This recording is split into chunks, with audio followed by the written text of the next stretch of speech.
भारत पाकिस्तान हे प्रकरण सर्वांनाच माहीत आहे, परंतु भारत देश अनेक देशांचा गुलाम व्हावा, अनेक देश भारतामध्ये यावी आणि आपली सत्ता, खुर्ची, हुकूमत,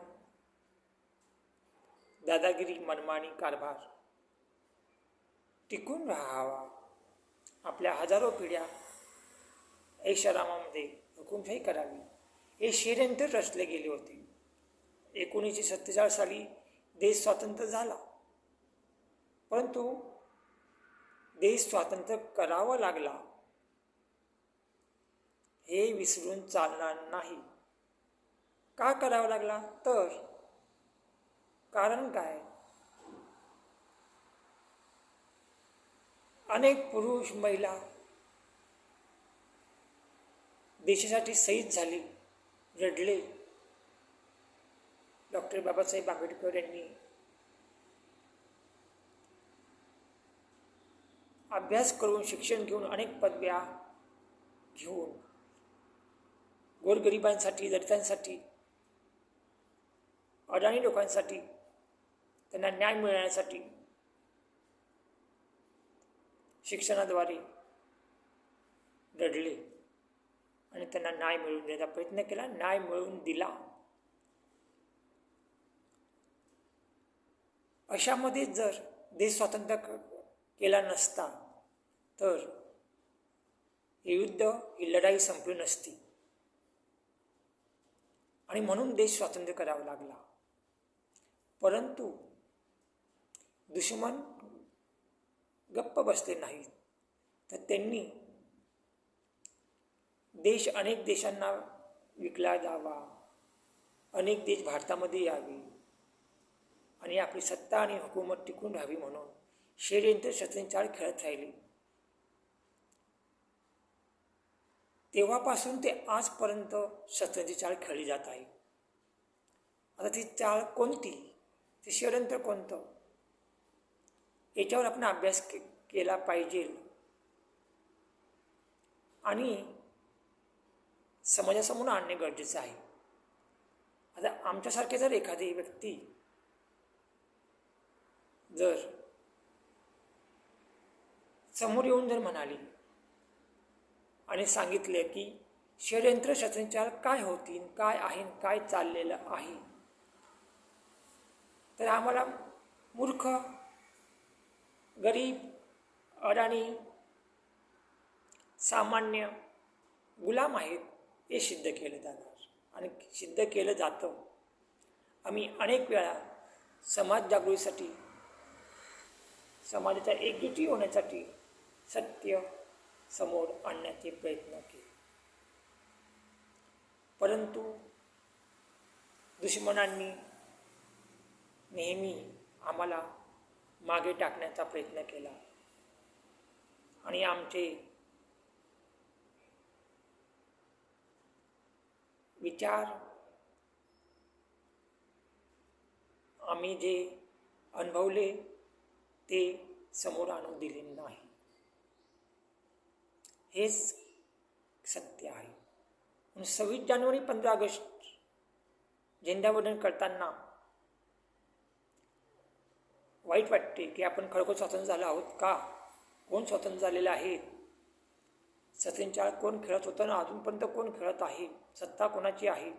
हुकुमशाही कोण करत आहे? म्हणून 26 जानेवारी असो का 15 ऑगस्ट, जे 1947 सालपूर्वी शहीद झाले त्यांच्यासाठी, आमच्या छत्रपती शिवाजी महाराजांसाठी, बाबासाहेब आंबेडकर यांच्यासाठी आम्ही झेंडावंदन करतो आणि करणारच. पण तो मनात करणार, घरात करणार. एखाद्या शाळेमध्ये जाऊन किंवा अधिकारी कार्यालयात जाऊन आम्ही झेंडावंदन करू शकत नाही, कारण तो झेंडावंदन करणं म्हणजे आमचा स्वाभिमानाचा अपमान आहे. कारण झेंडावंदन करणारे एक चॉकलेट देऊन, झेंडावंदन करून 26 जानेवारी 15 ऑगस्टच्या दिवशी सारे जहाचा अच्छा हिंदुस्तान हमारा असे म्हणत नटून थटून आपल्या आपल्या कार्यालयाजवळ बाहेर झेंडावंदन करणार आणि गुलामांना बोलवणार, एक चॉकलेट देणार आणि मनामध्ये व्यक्त करणार, हे मूर्ख आहे, चॉकलेट खाती निघून जातील, पण आज आम्हाला खूप मोठमोठे टेंडर भेटणार, आमची वाहवा होणार, आमची हुकुमशाही वाढणार. मग अशामध्येच दुश्मनांना आपण का साथ द्यावी? आपल्या झेंड्याचा, आपल्या देशाचा, आपल्या धरती मातेचा अपमान का करावा? ते आम्ही करू शकत नाही. म्हणून आपण विचार करायला हवा, प्रत्येक व्यक्तीने विचार करायला हवा की आपण स्वतंत्र झाले आहोत का? आपल्याला न्याय भेटला आहे का? कोणत्या सरकारी कार्यालयात न्याय भेटला आहे? अहो, साध्या शाळेमध्ये सुद्धा न्याय मिळत नाही आहे. आज म्युन्सिपाल्टी शाळा म्हटली जाते, ती सुद्धा बंद पडण्याच्या चक्करमध्ये. किती बंद पडली तर आमचा फायदा, आम्ही प्रायव्हेट शाळा चालू करून बिझनेस करू. महिलांवर अत्याचार होत आहेत, त्याच्यात पण फायदा की महिलांवर जे अत्याचार करते त्याला आम्ही सहकार्य करू आणि आमची दादागिरी हुकुमशाही टिकवण्यासाठी त्यांना आम्ही पुढे करून त्यांच्याद्वारे जनतेला घाबरून, भावूक करून, घाबरून, दिशाभूल करून आम्ही सत्तेवर बसू.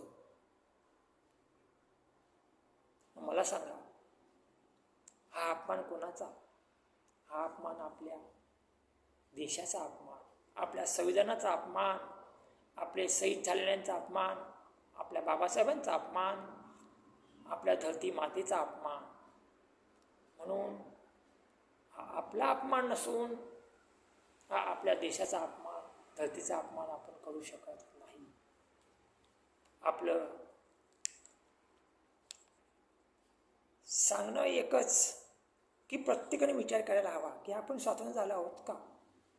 किती टक्के लोकांना न्याय मिळाला? स्वातंत्र्य कोण आणि गुलाम कोण?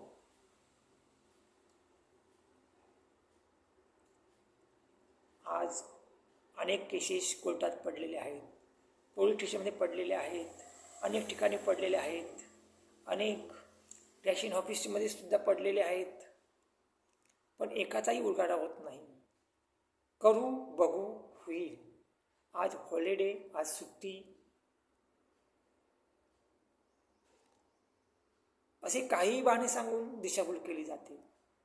न्याय भेटणार कधी? तरी असो, न्याय भेटणार कधी हा विषय तर वेगळाच, परंतु आपला देश काय म्हणतो, आपल्या देशाचं काय चाललेलं आहे त्याच्याकडे लक्ष देणं गरजेचं आहे, नाही का? म्हणून भारत पाकिस्तान प्रकरण सर्वांना माहिती आहे, परंतु भारत देश अनेक देशांना विकला जावा, अनेक देश भारतामध्ये यावे, यासाठी शस्त्रचार खेळली जात आहे, खेळली गेली, त्याच्याकडे लक्ष देणे गरजेचं आहे. हे आमचे अनुभवाचे बोल आहे.